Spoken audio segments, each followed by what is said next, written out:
তোমরা সব কেমন আছো? আশা করি ভালো আছো। তো নতুন ব্লগে ওয়েলকাম আর অনেক অনেক ভালোবাসা। তোমরা কালী পুজোর আগের ব্লগটা তোমরা দেখেছো অবশ্যই। তো এটা হচ্ছে কালী পুজোর দিন। তো সারাদিন কি করলাম সেটা শেয়ার করতে পারলাম না। তো এখন সন্ধ্যে 6:30 মতো বাজে। তো আমি এখান থেকে ব্লগটা স্টার্ট করছি। তো দেখো, তাড়াতাড়ি করে আমরা রেডি হয়ে বেরিয়ে যাচ্ছি। আমাদের তাড়াতাড়ি না কোনো দিনও হয় না, তাড়াতাড়ি বলি তাই। তো এই কর সেই কর করতে করতে আমরা সবসময় লেটই হয়ে যাই। প্রত্যেক বছর এরকমই হয় যে বলি যে তাড়াতাড়ি করে বেরোবো, সবাই অনেক রাস্তায়, সবার জন্য সবারই সাথে দেখা হবে। তো সেই মুহূর্তে আর হয় না, তো দেরি হয়ে যায়। আমাদেরও দেরি হয়ে গেছিলো। তো আমাদের মানে মামার বাড়ি থেকে আর একটা যারা আরও ছিল তারা ওরা অলরেডি আগে চলে এসেছিলো। তারপরে আমরা লাস্টের দিকে আসলাম। আর এই ঠাকুরটা তোমরা দেখছো, তো যেই গলি দিয়ে আমরা আসলাম তো পুরোটা লাইটিং করা থাকে। এবার ওদের বংশের নাকি অনেক মারা গেছে, তো এই জন্য একটু ফাঁকা ছিল। আর ওখানটা বক্সও আনা হয়, তো এবার কোনোটাই হয় না। কিন্তু ওটা এতটাই জাগ্রত যে রাত্রি পুজো হয়, রাত্রি বিসর্জন করে দেওয়া হয়।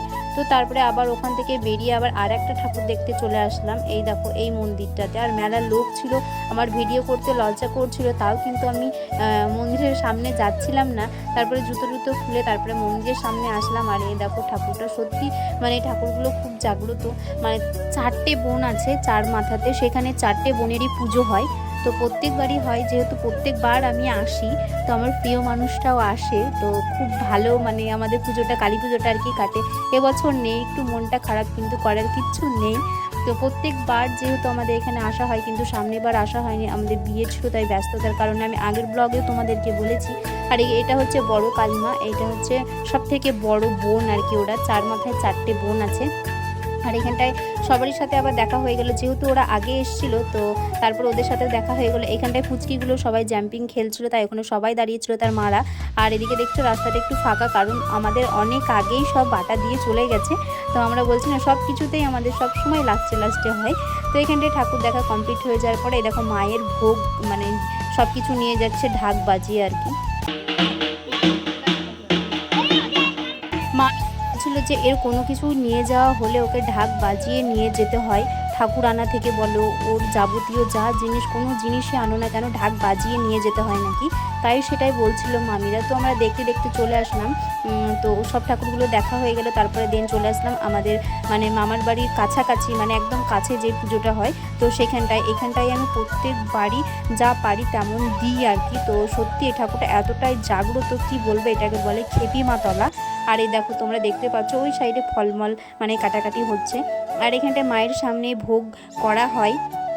আর পুজো হতে হতে ওদের প্রায় সকাল হয়ে যায়। এখানটায় প্রত্যেকবারই আমরা মামার বাড়িতে কালী পুজো কাটাই, প্রত্যেকবার। তো এবার যেহেতু আমার মানুষটা নেই, বিয়ের পর প্রথম আমার কালী পুজো, তো দুটো পুজোই আমাকে ওকে ছাড়া কাটানো হলো। তো কি করা যাবে, বলে না, পরিস্থিতি কোথায় নিয়ে গিয়ে কোথায় রাখে সেটা একমাত্র ভগবানই জানে। তো যাই হোক, তো এখানে অনেকক্ষণ আমরা বসেছিলাম। আর এটা হচ্ছে খেপি মাতারা, সত্যি খুব জাগ্রত। অনেকক্ষণ বসার পরে এদিকে চা দিচ্ছিল, তো আমাকেও বলছিল চা খাবি। তো আমরা যেহেতু বসে আছি, খাওয়া যেতেই পারে, তাই এখানটা একটু চা নিয়ে নিচ্ছিলাম, সবাই মিলে খেয়ে নিচ্ছিলাম। তো কালী পুজোটা আমার আজকে এরকমভাবেই কাটলো। তোমাদের কেমনভাবে কেটেছে আর কি, যেহেতু ব্লগটা অনেকটাই লেটে।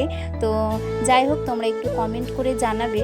আর এদিকে বাড়ি চলে আসার পরে এই দেখো এখানটা আবার প্রদীপ আমরা দিতে লেগেছি, কারণ তখন বাজে 12টা 10।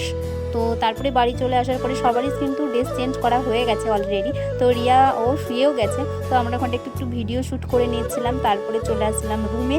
তো যাই হোক, ভিডিওটা এই পর্যন্ত। তোমাদের কেমন লাগলো তো অবশ্যই কমেন্ট করে জানাবে। তো নেক্সট ব্লগে আবার তোমাদের সাথে দেখা হচ্ছে।